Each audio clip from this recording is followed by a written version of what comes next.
looking at advocacy, looking at how young people are addressing corruption, governance, gender rights. Young Africans are literally redefining what civic participation looks like at the moment.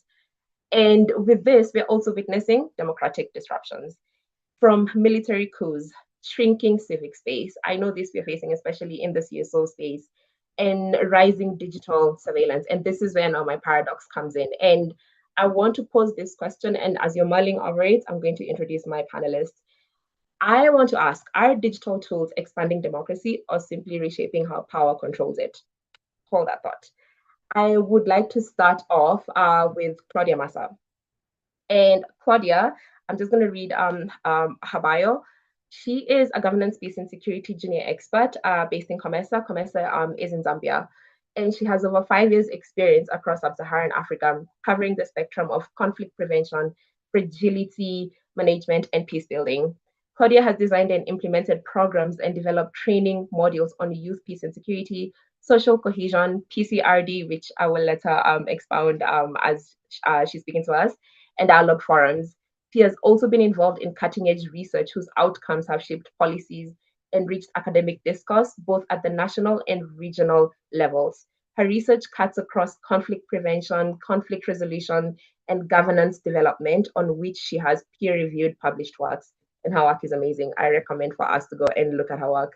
Our second speaker for today is Angel Budia, who is the National Youth Chair for the Jubilee Party right here in Kenya. Angel is a public policy professional and political leader, and she holds a master's degree in research and public policy from the University of Nairobi.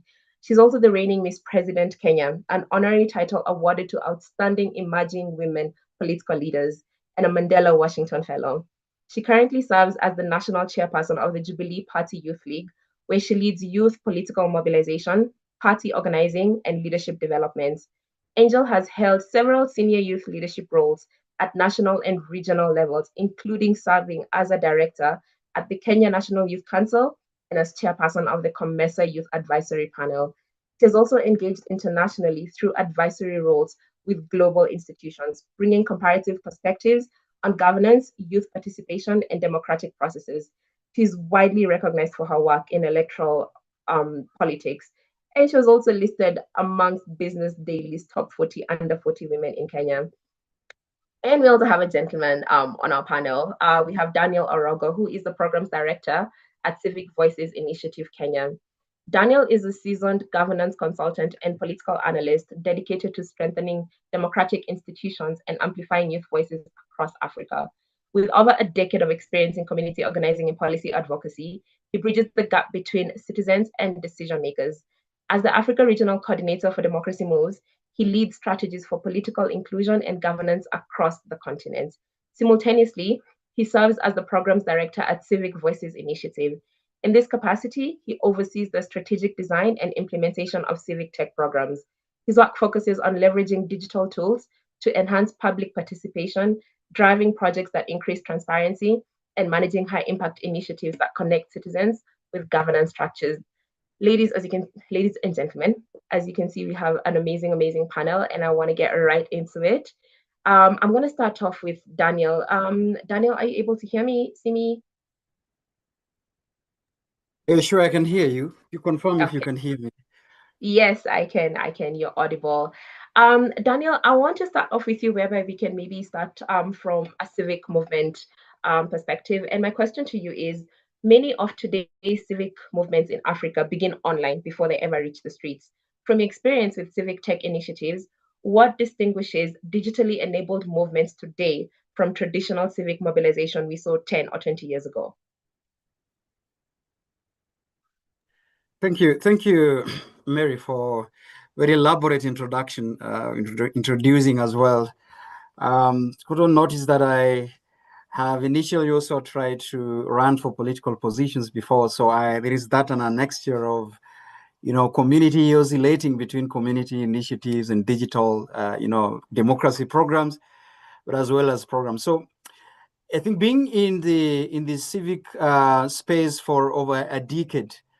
Well, I think the question has been what distinguishes the the current civic mobilization that is happening online, and then the ones that was, being organized offline. I think first is to acknowledge that initially or traditionally, the in-person spaces were so limited, in terms of reach and in terms of mobilization, in terms of spreading wide. And like I said, over a decade of community work and mobilizing in civic spaces, one of the things that come in is that the limitations of the reach. When we are on the in-person spaces, it's quite difficult to spread your voice. There is no leverage and tool that could definitely enhance the mass mobilization and enhance, further reach into the audience that we were, or one or organization, initiative, or movements.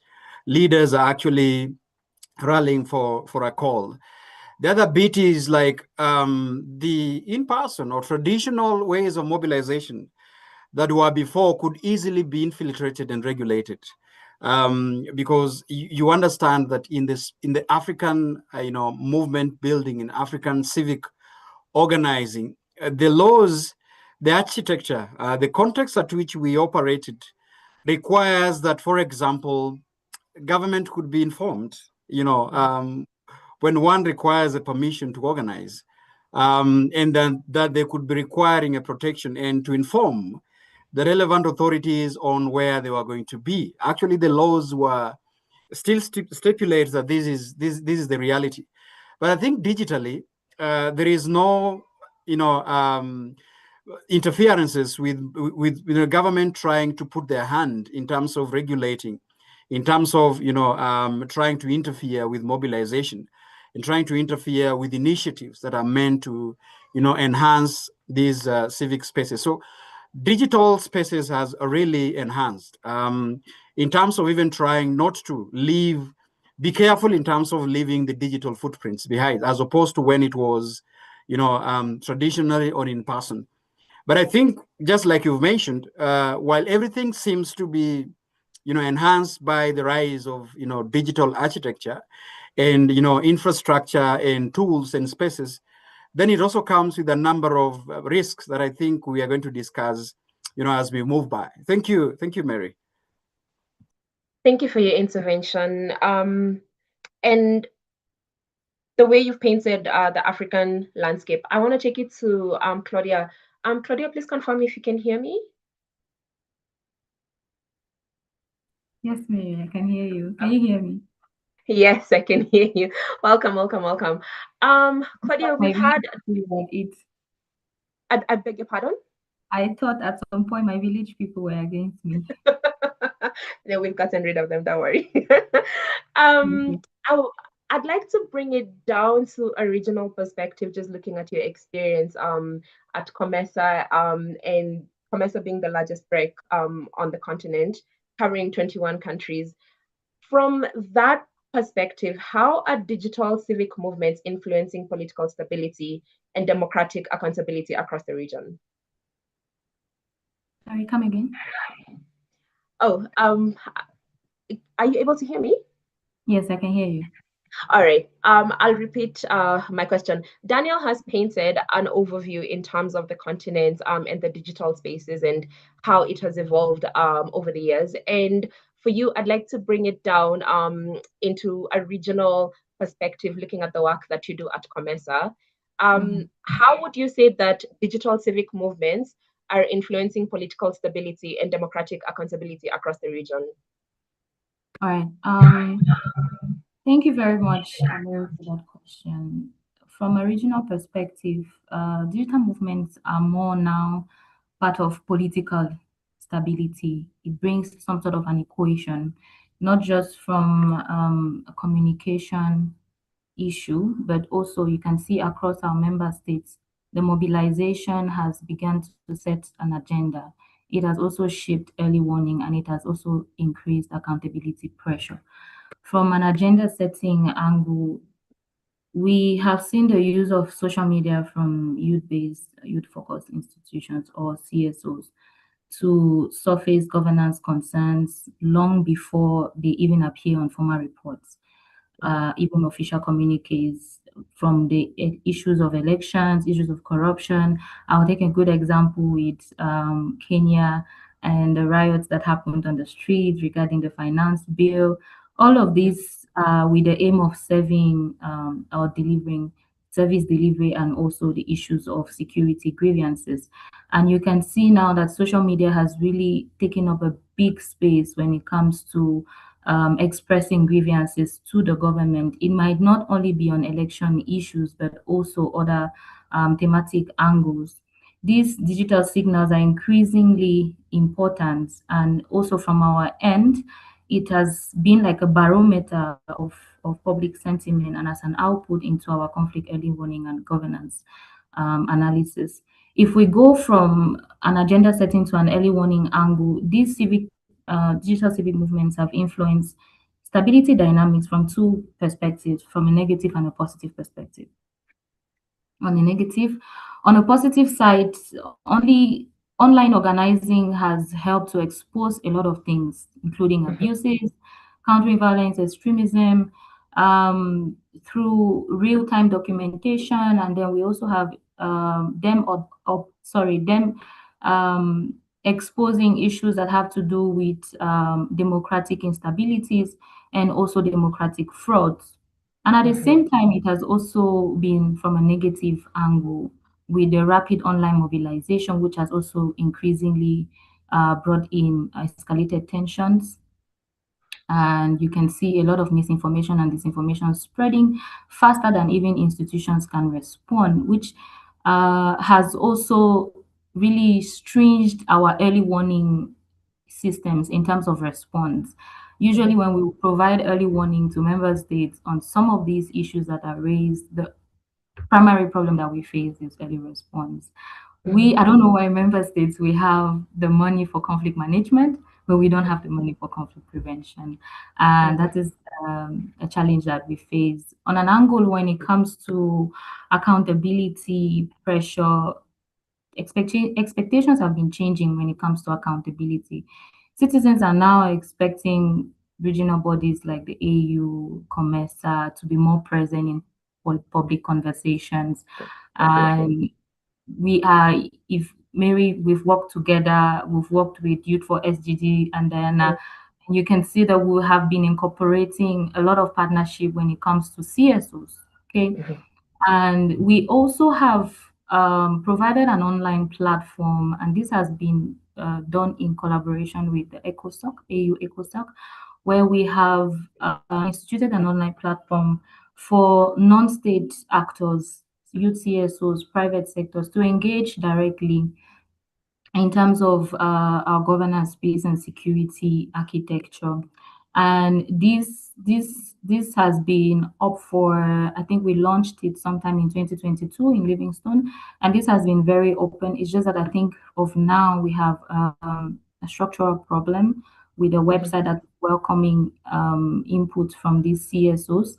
But by the 31st of March is the deadline that we have been given from our webmasters to reopen the platform for more entries and more engagement with our CSO platform. And I think I'll end at that level, Mary. We can proceed from there. Thank you.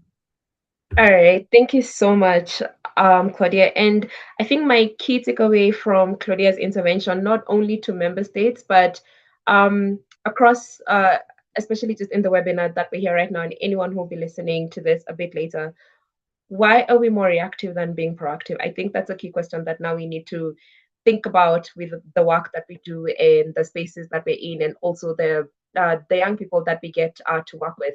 And this brings me to Angel. Angel, my question to you is, looking at the youth bulge that we have on the continent, young people dominate online spaces, but youth representation in political institutions still lags behind. From your experience in youth political leadership, why hasn't digital activism fully translated into political power? Thank you so much, Mary. It's been quite a reflective moment for Kenyans, and we are wondering, why are we still having underrepresentation, especially in within political structures, whether it is in the executive, legislature or the judiciary, where we need to see more impact and more influence, where young people can be able to influence policy. But I'd like to say that this digital decade we're in is quite recent, and it's speaking in terms of a perspective from Kenya is that we have enjoyed free primary education since 2002. So this is a generation that has had subsequent enjoyment of digital structures, and it has been deliberate policies by previous regimes. And these regimes were just 10 years ago when they came in and started constructing digital superhighways. So this is now when we are seeing the product of that. I think we are in the very early stages of digital activism, and I think even for digital penetration in Kenya has been quite something we sort of celebrate, because at least a lot of young Kenyans can access digital structures, whether it's WhatsApp, social media, or even artificial intelligence. These are devices that can be accessed easily. And compared to other countries in Africa, Kenya has quite a relatable or a rate for data bundles that is affordable to some extent. We still fight and champion for it to be freer and have more Wi-Fi hotspots across the country. And when I compare that to other countries, I get the gist of it. But I think it's quite soon to judge and say that digital structures are not influencing political spaces. I think this is a first time that we are getting to experience this. And I think when we talk about Gen Z, which literally for me translates to challenging the status quo, I think that using digital structures has been the first off.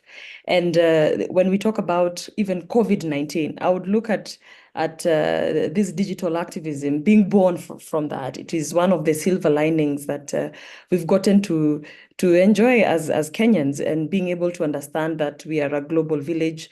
And I think that even digital activism worked in Nepal, and they were able in their own way to be able to influence political structures using digital platforms. So I don't think digital platforms have failed. I think it is only the beginning now that we are seeing how we can be able to use digital platforms to influence political structures and political strategy.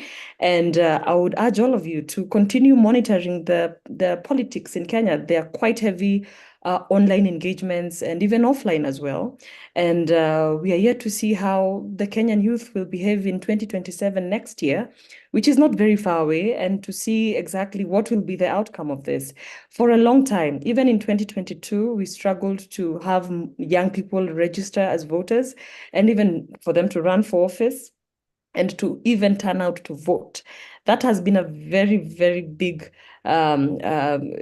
obstacle for a lot of state and non-state actors, trying to show young people the relationship between the person seated in the White House or in State House with the presidency versus what you do in your living room versus your plate of food that goes onto your dining table. It has taken us almost the civil society more than 20 years, because the civil society space in Kenya opened up largely in the years 2002, when we had the third president of Kenya. That's when civil society organizations could actually get registered and do advocacy work in Kenya. So since 2002, it has now taken 24 years for that effort to be realized today with a new generation, because that's when the current generation today was born, the Gen Z. So it's quite something that we need to keep observing. It's still too early to judge. I think there's still time for us to be able to showcase and have another webinar in 2028 January. And now that is when we'll have statistics and data to show this is what worked and this is what did not work. So it's still early, in my view. Thank you. All right.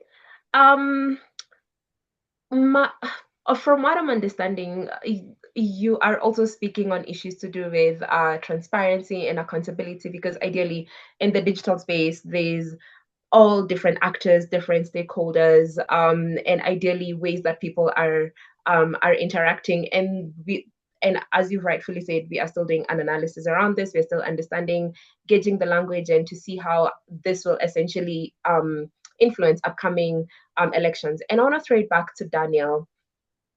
Just basing off of what Angel has said, when it comes to reality on the ground, how do digital tools translate real governance outcomes rather than just this space just being for visibility purposes? You are on mute. Thank you, Mary. I think as been elaborated by Angel and probably Claudia. First I was looking at this in terms of the progressive, things that have happened within the digital awareness at this digital age. I think some of them have been mentioned by Angel. I was just looking at the recent statistics by the Communications Authority of Kenya. And they are pointing out that the quarter, of 2025 to 2026, quarter one, the country has been able to reach a mobile penetration of 149%. That can easily be translated that we have in Kenya, 78.3 million people have got access. They have SIM cards in either way of telephone service providers. And the smartphone adoption is at 85.2%. So you can imagine that the virality, the access, the ability to connect, that coupled with connectivity, the cyber connectivity, and the digital hubs that has been mentioned, that is indeed, you can see the level of access. You can see the level of penetration that the country has compared to other East African regional other East African countries, and probably the African region. And hence that's why you're asking is, how is it that with all this access, with all this penetration, with all this infrastructure, we are still not able to have a transition or a conversion to digital means of participation, including people participating clearly in democracy. Actually, you're asking, the ground is speaking different from what the statistics are mentioning. Well, there is that one part of a generation that have got access. Our generation, the millennials generation and the Gen Z generation are lucky to be in a world where now we are calling it an information age. A lot of information, but also with digital access. And so I think the point at which we are in is we have all these kind of opportunities and competing interest of how do we use the opportunities and the virtual tools we have, to take advantage of the digital economy, make sure that young people's problems, the immediate problems of young people are met. For example, how do we translate civic engagement into the daily basic service provision, the daily income of young people? I think this is one of the next that as a democratic actor have really struggled with, like the real conversion of saying we are very active on these, civically aware, civically conscious and active in the digital spaces, holding the government to accounts, moving and translating our voice from online to offline.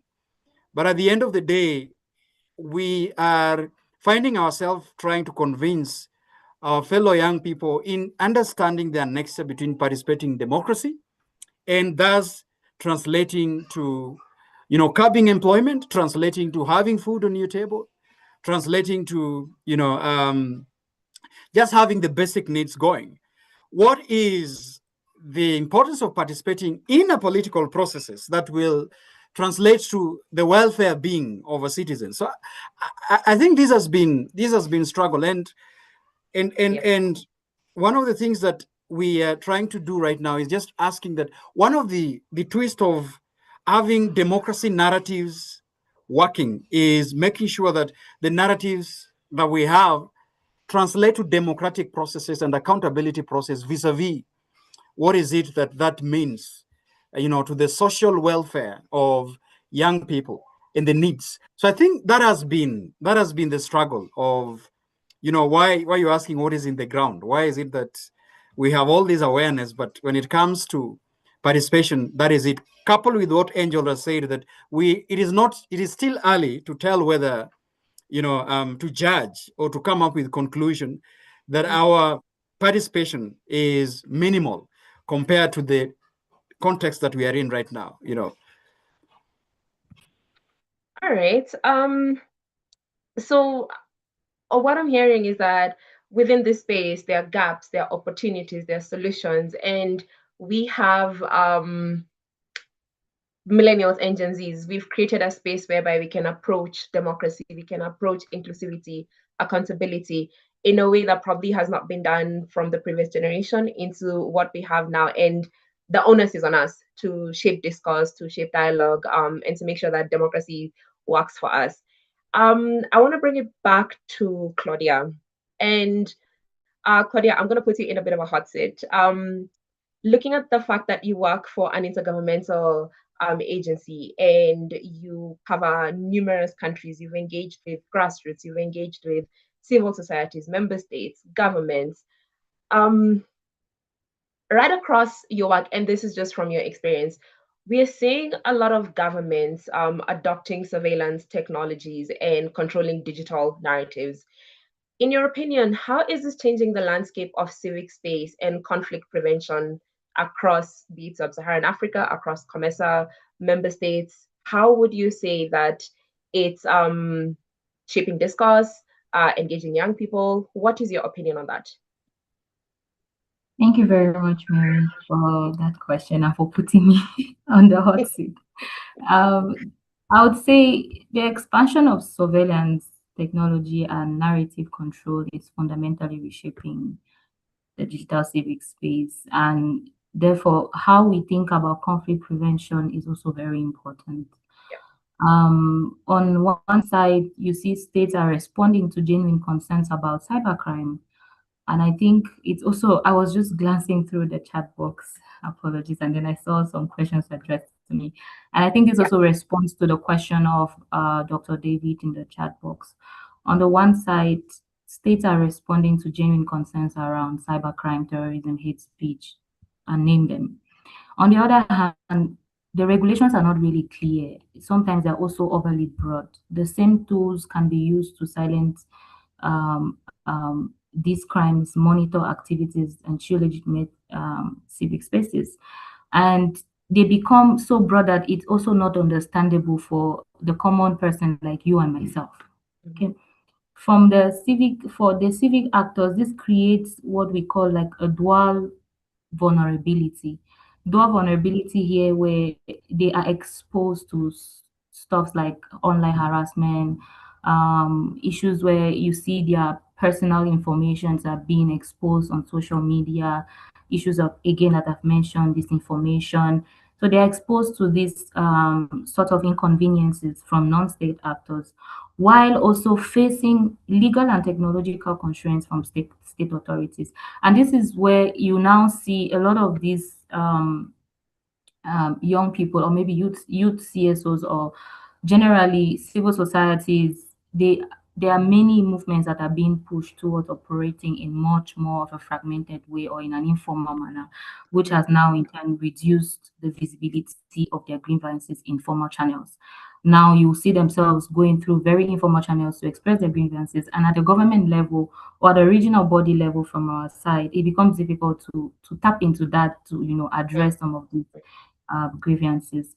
From a conflict prevention perspective, digital repression can close avenues for peaceful expressions on dialogue, increasing the risk that frustrations may move from offline in a more confrontational way. It also makes it very hard for us regional organizations and also partners to rely on open source information as an tool, for example, because we don't now know if this information that is out there, is it genuine or it is not genuine, because the kind of things that we also see online may heavily be distorted. See, for example, with the issue of AI, I can bet you when you go online, a human being can literally be AI, and you are like, how on earth is this person not real? I can clearly see this is someone, but that's not someone. That's how much information can be distorted. And from a conflict prevention perspective, it becomes extremely difficult for us now to know what is correct and what is not correct, and come in to support quickly. I'll end here, maybe, and then we can talk.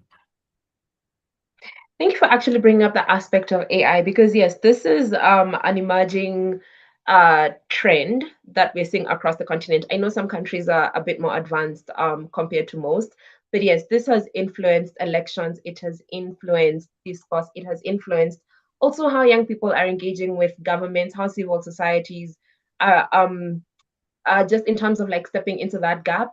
Because I know, for instance, I think on the continent, and I stand corrected, I think it's only Nigeria that has an AI framework that has already been passed. I know Kenya, we're working on ours, but there's still a lot of challenges. There's still a lot of gaps, still a lot of understanding just in terms of what sort of technology do we accept into our spaces, and making sure that we still have sovereignty around this and not necessarily being influenced by the larger global discourse. So there's quite a bit of back and forth with member states, with even just governments interacting just within the continent. And Angel, I would like to ask you now, looking at this, building up from what Claudia has spoken about, what conditions do you think need to exist for digital movements to actually influence elections, policy reforms, and institutional change? Well, that brings me a suitable environment, especially from government, that allows us to participate digitally, because there are countries that are digitally landlocked. We are not able to communicate with each other, and that becomes a barrier from the word go. Because even Kenya is where it is now, because in 2013, the government that was campaigning at that time was using the struggle for analog versus digital. That was the campaign at that time. So it was a government that was coming in to digitize services, to digitize communication in government, to digitize everything. So that is something that we had as a good start for Kenya.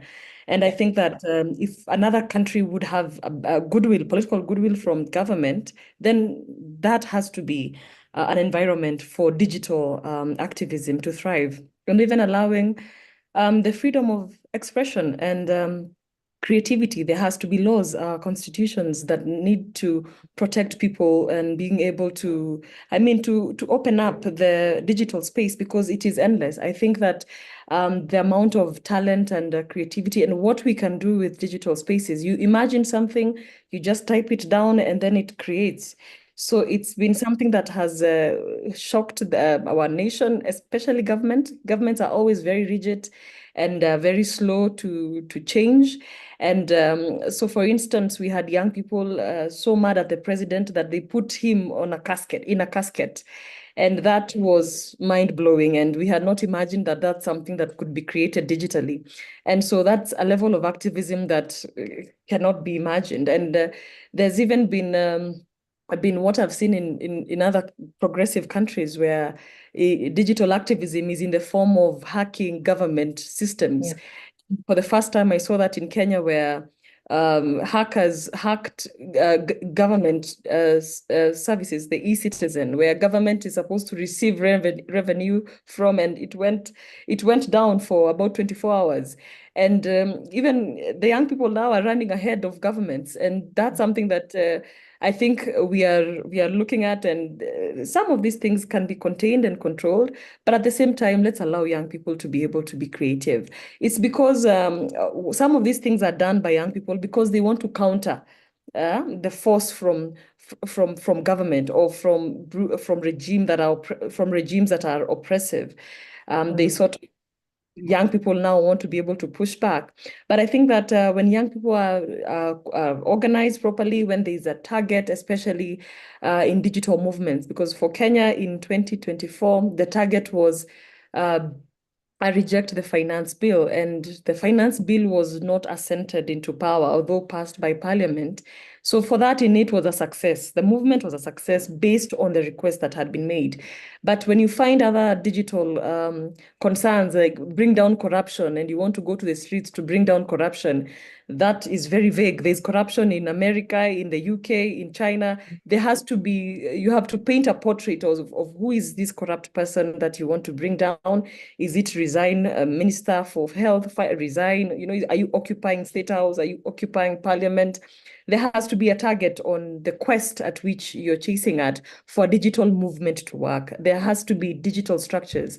And now, because of a lot of infiltration from governments, what makes movements better in Kenya, even digitally, is one saying that we keep saying: when we lose our fear, they lose their power. So when we keep talking about government will infiltrate, government is meant to infiltrate everything. That is why you have national intelligence services in every country. They will always do that, but that should not stop you from organizing and mobilizing. And this now brings me to the essence of political parties. Organize around political parties. If you need to be a coalition of political parties, please do that, because political parties are well guided and protected in constitutions. So if you're able to mobilize digitally through political parties, if it's a political movement, if it is activism on social issues that are mainly not set out to be political, work with the non-governmental organizations that are set to do out. Have a picture of who you are, because that way government is not able to take you down when they know exactly who you are. When they take you down is when now they even start branding you. Okay, so which outfit are you? You are a movement. Who is your leader? Where are your structures? So when you have a political party that you're in, this is the emphasis I bring into young people. Become members of political parties. The Gen Z movement was leaderless, tribeless, religiousness, and all those were good things to talk about then.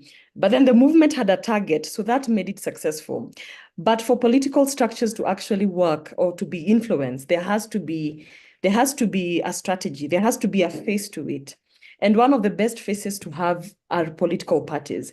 Even when you're talking about government infiltrating and using punitive laws to muzzle the freedoms of expression and the freedom of digital organization, political parties have presence in legislative bodies. And that is where those punitive laws are made, and they can also be unmade from there. So political parties are very powerful, and I hope young people go into political parties and take over political parties, and even restructure and destructure political parties, because political parties are free for anyone to join and become members, so that you're not labeled an outfit that is terroristic or an illegal gang, or those connotations are what government likes, so that they can shoot you and put you in jail. But if you're in a political party and you have your political party outfit, government is not able to know how to deal with you. And that's one of the ways that I have seen that are a way to organize, both digitally on digital platforms,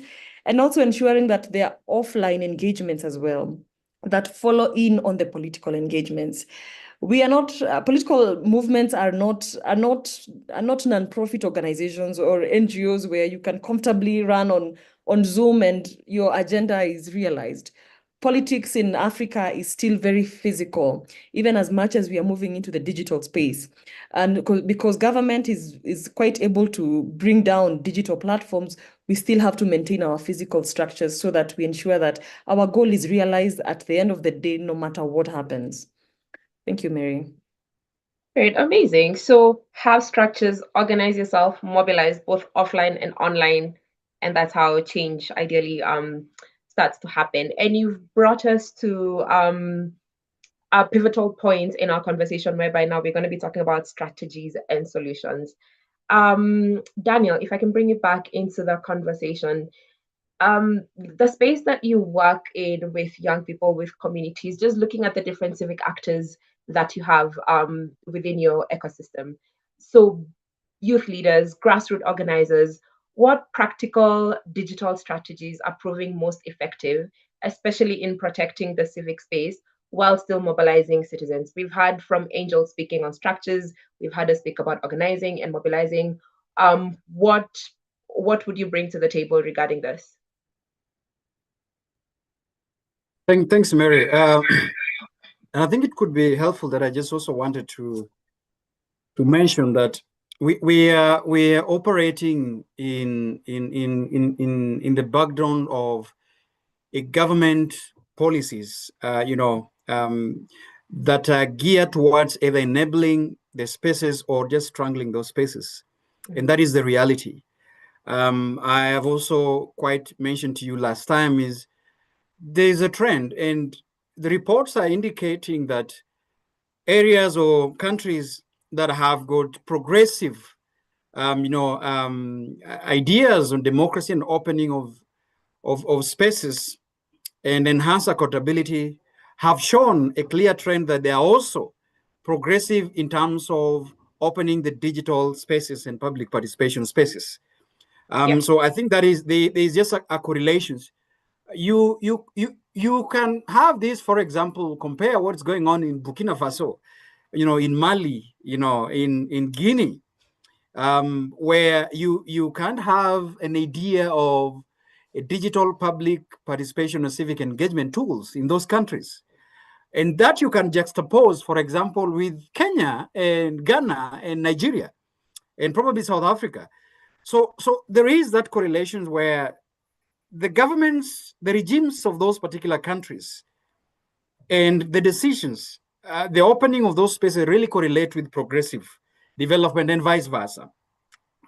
The other thing that is also, that I wanted to capture before I briefly touch on that as we move forward, is,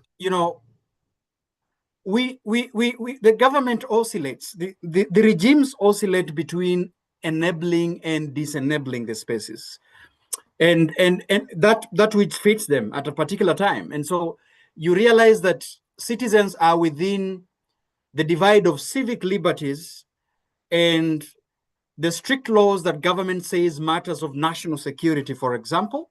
There's always this question about national security. And then there is that bit of it of the international obligations and regional obligations. And I'm happy when Claudia said that some of these governments, prioritize where to put their budget. So I think even as we discuss the progressive digital spaces and for civic participation and civic engagement, you realize that the people, whether at the national level, the regional level, the grassroots level, are in the context of looking whether are we infringing, are we working with governments that will come in terms of infringing for national security, or are we just meeting the obligations? So I think those are just enablers that just trickle in between the national, the sub-regional, to the grassroots. So the questions that you're asking me is then how, with all that, in the background, how then would we, embark on what are the other measures of ensuring that, there is level citizen public participation and civic engagement with the current digital, tools. So my work with county governments, devolved governments in Kenya through the Civic Voices platform, I have observed that there is the digital divide. It's real in the demography that is reflected, because we have governments that were that contains technocrats and bureaucrats and senior citizens that still hold key to these particular institutions, and that is the reality. So there is push and pull in terms of trying to get a buy-in to enable them understand that is indeed there is efficiency in using digital tools to open the spaces, to enhance transparency, to make government systems work. As Angel has said, governments of 2013, 2017, and 2022 has been relying on the issue about modernizing and digitizing systems. But the reality is like a huge number of technocrats are not really well trained in terms of, using these particular tools. That is one. The second one is also buying in.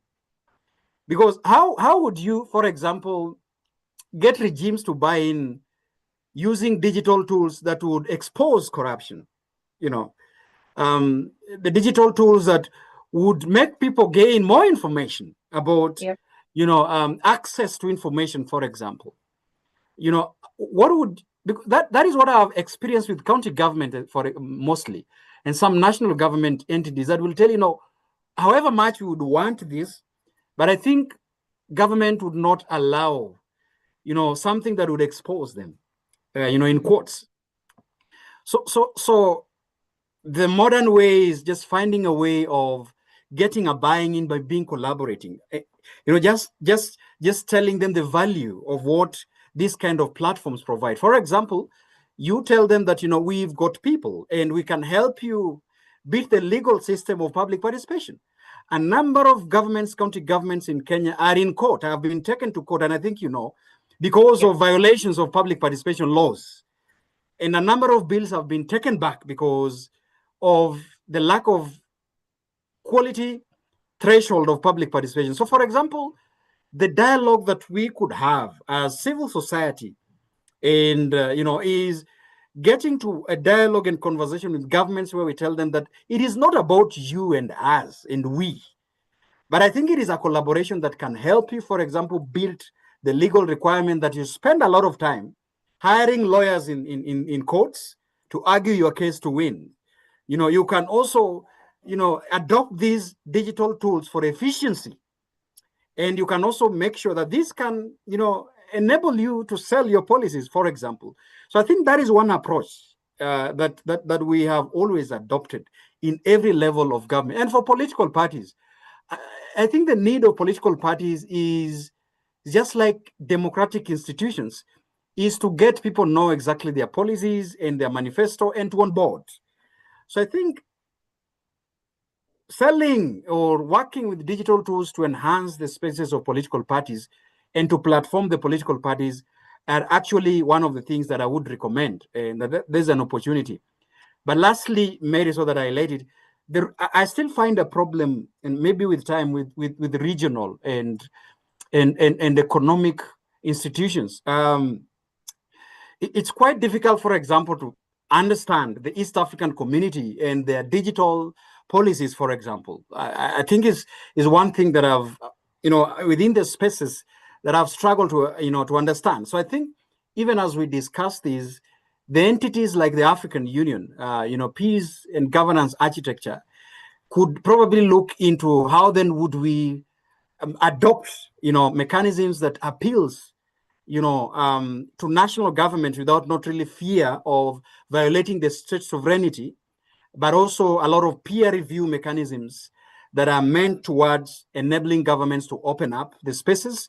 Because as we speak, the difficulty within the AU governance architect and AU at large is that the AU constitutive architecture and the law, they're also divided between the state sovereignty and the AU as a regional accountability measure in terms of trying to look at the developments within the individual states with regards to democracy, with regards to civic spaces, and regards to expanding digital spaces. Mary. Okay. I do like the fact that you've brought up the hard line between how recs are supposed to sort of come into play, but also respecting the different member states that ideally they work with. And again, putting Claudia back into the hot seat.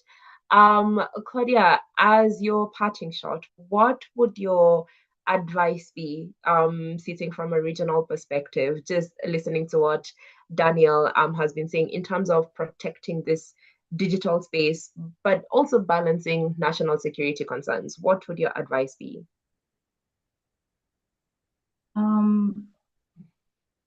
My advice, actually, from a regional angle, it would be for us in terms of supporting the civic space, in terms of protecting, not supporting the civic space, and also balancing the national concerns. It will be to bring, first of all, a norm-setting role in terms of integrating digital spaces consideration into our own strategic plans.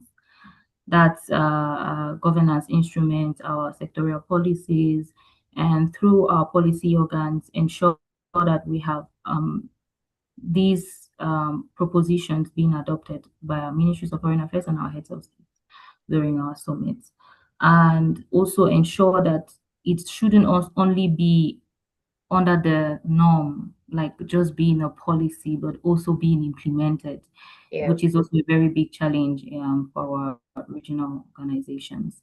And going forward, as I said, on the implementation bit of it, to also ensure that our member states that are grappling with some of these dilemmas, some of these concerns when it comes to integration and protection of civic spaces, on how to regulate these platforms, how to protect the citizens' data.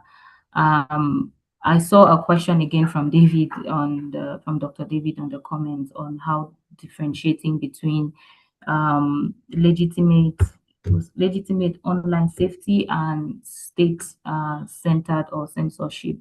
And one thing is our role as a reg, for example, would be in terms of supporting these member states. What is their agenda setting? How can we regulate some of their platforms to, support digital and to protect citizens' data? How can we respond to online hate speech? How can we respond to electoral related disinformation? And we can also provide this technical support, convene these regulatory line ministries, and share comparative experiences. From another angle, we have done this a lot when it comes to our early warning, practically, where we have our member states getting on board to share experiences, even in terms of our PCV, our Preventing and Countering Violence Extremism programs. We have done a lot of peer-to-peer learning from our member states. Which country is doing well that we can copy from? And I know in terms of these, Kenya has really done a lot. And most of the times, we always tend to refer to Kenya, even though I see a lot of young people from Kenya, the energy from a Cameroonian, let me say this outside the workspace, from a Cameroonian, the gist that the Kenyans will give you. I have a friend, I'll not call her name. She always tells me, you guys, you need to come to Kenya. Let the Gen Zs of Kenya teach you how to protest, and things will move for your own good. I mean, like, there are a lot of things we learned from Kenya, for example, and it's very important that as a role that we play as regional bodies, we should bring on board these, we should facilitate them sharing experiences, what has worked well for them, how can we, tap from what has worked well for them, and then also providing a platform for innovation. There are a lot of things that we are doing outside there. I know we tend to say young people are very innovative. Even the older generation, they also create a lot of these spaces and platforms and even tools that can help us, to protect the civic space better. How can we both physically and digitally do this? Supporting you, the civil society, the tech actors, how can they come together in terms of co-designing these approaches towards safeguarding the digital space? And also ending, we look at it from we can also support in terms of mediation and accountability role, where digital measure risk have been undermining the democratic norms and regional bodies. What we can do is encourage these dialogues to exist. How do we hold our member states more accountable, not in an activist manner, but how can we do it in a much more approachable way? How can we hold our member states accountable? Another thing I want to raise is, as regional bodies, we know we tend to have a lot of these questions from young people, especially. What is COMESA doing for this? You're supposed to be doing this. And we should understand that being an intergovernmental institution, we first of all answer to the member states before taking any decision. So, in a practical example, you cannot come to my home as an outsider and you claim to want to cure the problems in my home without me inviting you to cure any problem in my home. So it goes back to the same setting that we have. Before intervening in any member states issues, they need to seek our support in terms of, we are struggling with this and we need the support of the African Union, we need the support of the regional economic communities. And I really want to echo on what my colleague Daniel has mentioned, that governments will not allow something that will expose them. it's very important. So you will not see member states asking you to come in to expose them. It would be very difficult. One good example is our process, which is the SVA process, the Structural Vulnerability Assessment that COMESA has incorporated through our COMESA early warning system. And this process is much more supported again by the African Union early warning process called the Country Structural Vulnerability and Resilience Assessment. Kenya is one of the countries that have volunteered to undergo that process. And that process brings out vulnerabilities and resiliences of countries that they are actually facing. Vulnerabilities in terms of what we are currently discussing, the challenges that the shrinking civic spaces that we are facing. Resilience is in terms of what are the mechanisms that are already in place that are supporting these civic spaces to actually prosper. So if we're having this process, the CSVRA process happening now for Kenya, for example, some of these issues will be dug up, they will be discussed because we're not just using tools to do them. We are going to the trenches. We are going to discuss from you and me, from a human perspective. We're not going to the machine to tap what is happening in Kenya.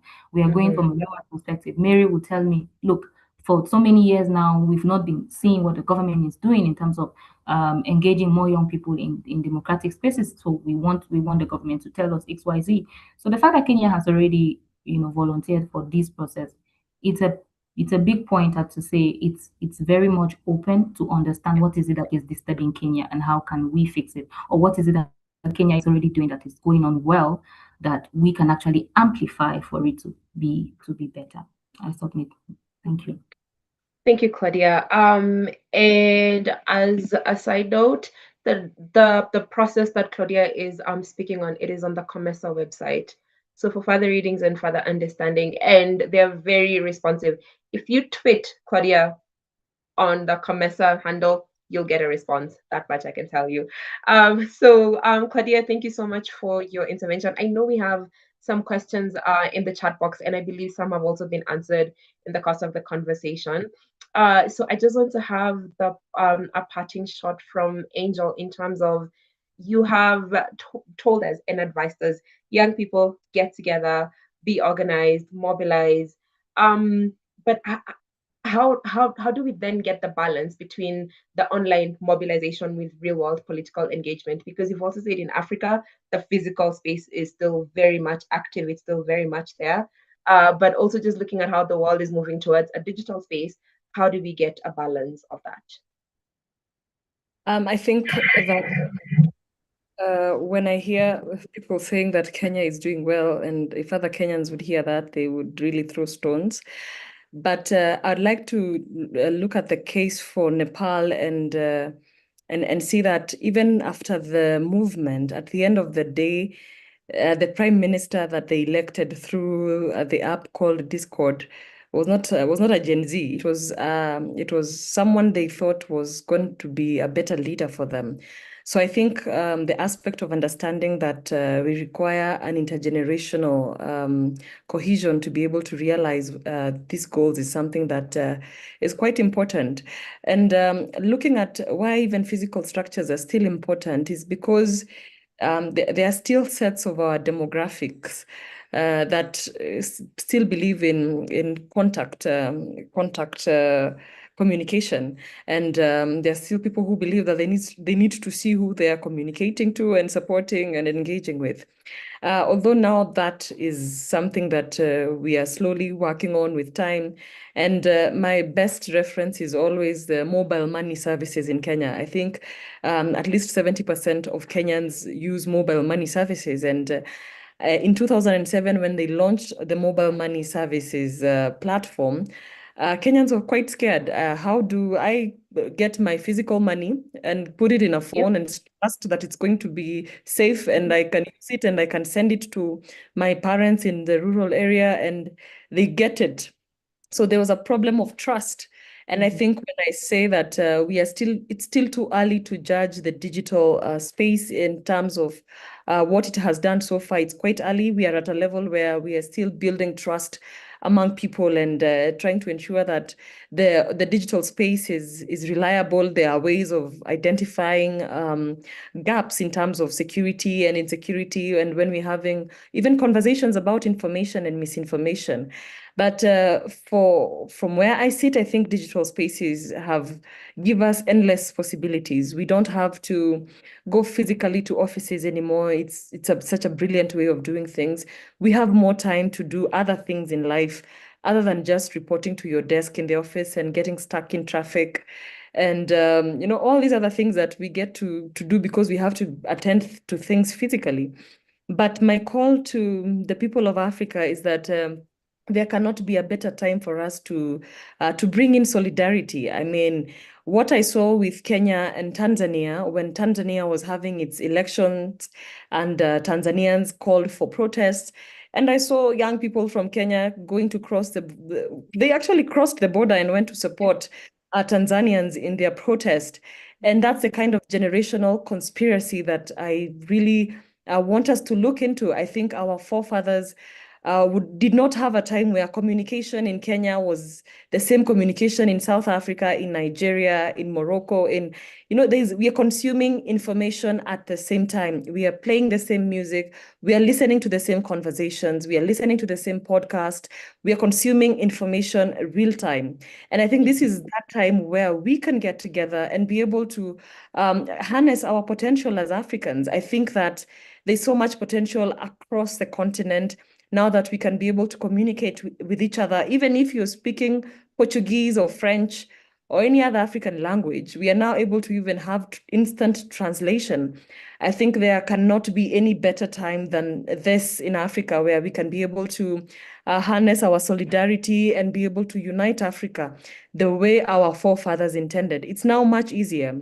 We are a generation that has consumed information, has been able to get education relatively better than our previous predecessors. I think this is our time. I think this is a time when we need to give young people and members of our generation opportunities that have never been there before. I think I always like to say that members of my generation, it is time. It is happening in Kenya. It is happening in Ghana. It is happening in South Africa. It is happening in Northern Africa. I think it's time for Africa to realize its full potential through digital spaces. Thank you. Thank you, Angel. And that's a really lovely way to close it off because, yes, I do agree with you. The movements, the communication, the coordination, just the fact that you can latch onto a hashtag and see how it trends and what people are discussing. It doesn't matter what corner of the world that you're in. And yes, I definitely agree with you. It is time. We have 5 minutes left. And what I want to do right now is take 2 questions from the audience, and then the questions that were in the chat box we will be sharing, because the conversation is continuing as we have 1 week left to the forum. We will be sharing responses from the speakers across all our socials. I hope you're following all our handles. And I just want to find out, are there any questions, burning questions that I can take right now? I will give room to 2 questions as we wind up the meeting. I see Justin's hand is up. Yes, Justin, you can unmute and ask your question, please. Well, thank you so much. With my video is not it's necessary. I beg your pardon? What my video is not necessary. If you don't mind. No, however you're comfortable, it's okay. Well, thank you so much. I'm very comfortable. I'm very comfortable. I'm sorry. I don't want to see my gray hair, so I'll keep it off. Okay, no worries. No, thank you so much. Indeed, I've enjoyed very much your conversation. And I think the last one by Angela, actually, there's no better time than now to use digital to unite Africans. And I think it is very important, and I take it on board as another person. But my point is, if you don't mind, is to say who we are. It's not a question, it's just an information.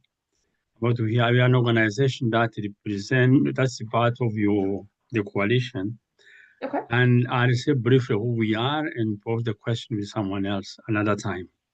If you allow me to do that, I will. Sure. Absolutely. Thank you so much. Okay, our foundation is called Fondation Victoire pour la Paix. That's in French, which means Foundation Victoire for Peace.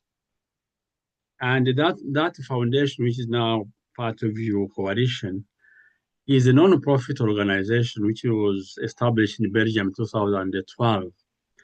And the overarching goal is to promote peace and democracy in the Great Lakes region of Africa. And as you know, the core countries are Rwanda, Burundi, and the DRC. Okay. And the Victoire, because as I hope you know Victoire, I would say Victoire is a political prisoner in Rwanda, as you might know, and she has actually become the icon of exceptional bravery and sacrifice, integrity, an inspiring figure for people in the Great Lakes region to fight for democratic change. And the aim of this foundation is one, to promote peace and democracy in the Great Lakes region of Africa, and two, to promote collaboration among nationals with the sub-region who are living in Belgium, and three, to serve a think tank on current issues concerning the sub-region, and four, to organize forums for discussion on topics affecting the region, and lastly, is to promote education of nationals in sub-region, especially disadvantaged children, where we give some money. But then the other question would be, how does peace, we say partner for peace, come in with democracy? And the reason is that we believe that democracy, despite all its imperfections, it remains so far the most efficient to manage peacefully the divergent and avoid the incompatible societal demands and political competition. I also believe it has inherent potential to enhance economic development. It allows, as you are doing today, which you are saying very eloquently, it allows the unlocking of unlimited energy and the talent of citizens, and also to benefit from the control flow of ideas. And how do people of the Great Lakes region? I think you will know that I think that sometimes I get disappointed when people are not aware that for the last 3 decades, the Great Region has lost 10 million people. And if you compare that the slave trade, over 3 centuries, 10 million Africans were taken to the Americas. And the same number of people have died since 1990s in the Great Lakes region. And this the worst humanitarian disaster since the Second World War. And unfortunately, we see it won't well talked about so much, and you hear it more about the outside of Africa than in Africa. And so we want to make people aware, raise awareness, what is happening, how is it that loss, and what we think that we joined the coalition, that we feel that together we can do a lot. And to reaffirm, as you know, the issue that human rights and social inclusion are universal values. People think that there's Western values. These are universal values. Freedom of speech, as we are talking about, rule of law, social inclusion, all these are values that are actually universal. And we think we want to be part of this coalition. And we think that although it is local, we think we can act local, but we think globally.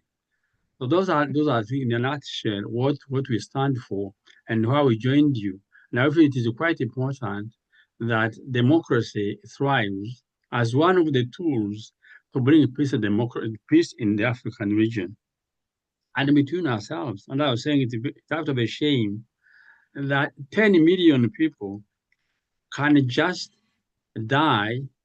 And it sometimes fit into a stereotype saying that, what happens in Africa is nothing else but the outburst of tribalist anger, rather than contextual, rather than something which is the context of lack of human rights, social exclusion, lack of democracy. And we think that's actually an inherent natural phenomenon for Africans. And therefore is an intervention to save Africans from themselves. That's why we think that we have to work so hard and link between the peace and the democracy and how we think we have to act globally. Thank you so much. Thank you, Justin, for your intervention. And I do believe that this is one of the main reasons why the GDC coalition exists, because in our different contexts, in our different settings, as we started off by saying that Africa is such a dynamic space. It's different parts of the continent, different things are happening. How we also interpret democracy is not ideally the same approach. And I'm glad that you've been able to share that. And I know Nikki is on the call and she has been sharing links in terms of getting more information, in terms of how to continue interacting. And I do hope that you've registered for the forum for next week. We will be continuing the conversations. Please allow me to bring the webinar to a close here. The conversation continues online. So all the questions that have been posted, we will request the speakers to send in their interventions, and we will be sharing that. So please follow GDC, follow Nuru Trust Network, follow Youth for SDGs Kenya. We are available to respond to your questions. We are so looking forward to next week's conversations. Bring your questions, bring your thoughts, because ideally, this is our African democracy. This is how we shape it. This is how we make sure that our continent works. Thank you so much. Fantastic. You're welcome. Thank you so much. I'm very grateful. You're welcome, Justin. And I do want to bring this meeting to a close. Nikki, thank you so much. This meeting is being recorded. It is on GDC's YouTube page. Feel free to watch, send in your comments, we will respond. And I do want to wish everybody a lovely morning, afternoon, evening ahead, depending on where you're joining us from. Nikki, thank you so much for the opportunity. Have a good evening.